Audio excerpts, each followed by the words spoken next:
Hello again, everyone. Ron Vaccaro welcoming you to another installment of This Week in Yale Athletics. It's a busy one. Yale and Harvard meeting in football on Saturday in the game, of course, but it's also busy for the other Yale sports, and we'll start in men's and women's cross country.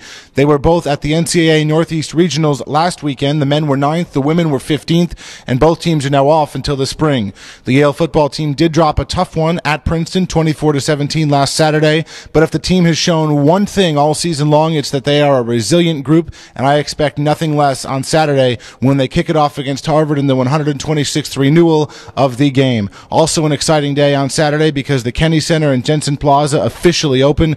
You'll want to be there at the Yale Bowl, and to find out how to do so most efficiently, check out YaleBulldogs.com for extensive fan information, and also check out YaleBulldogs.com for interviews I did with Yale's head coach Tom Williams and Yale's Hall of Fame head coach Carm Koza.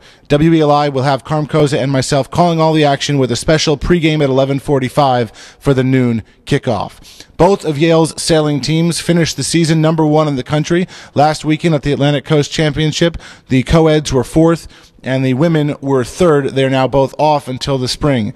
The men's soccer team last Friday lost 4-0 at Princeton to close out their season, while the volleyball team swept Columbia and Cornell 3-0 to improve to 20-4 overall. They take on Brown in the season finale on Tuesday.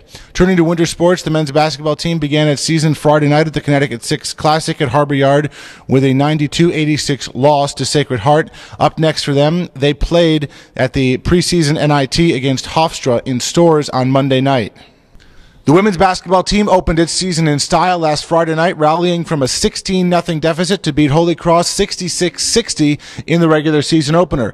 They host Army on Tuesday night and Arizona State on Thursday night. Men's and women's fencing both open their season this weekend at the Penn State Open. It was a thrilling opening weekend at Ingalls Rink for the men's hockey team. They beat Cornell 4-2 in a come-from-behind, dramatic, thrilling game on Friday night, and then rallied to tie Colgate 3-3 on Saturday night. And anytime you can get 3 points in one of these ECAC hockey weekends, that's a good weekend. Up next for the men's hockey team, they host UMass on Thursday night and play at Brown on Saturday night. The women's hockey team lost 4-1 at RPI and beat Union 2-1 last weekend. This weekend they host Harvard Friday night and Dartmouth Saturday night at Ingalls Rink. Men's and women's squash were both off last weekend, and they opened their regular season against Williams at the Brady Squash Center on Friday. And in men's swimming and diving and women's swimming and diving, they were both at Columbia last weekend. The men lost on Saturday.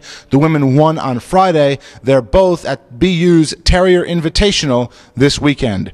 That's a look at the week in Yale athletics, and reminding you to keep it on YaleBulldogs.com for more streaming video, multimedia content, and news and information, and all the fan information you could need for the 126th playing of the game and the rest of Yale athletics.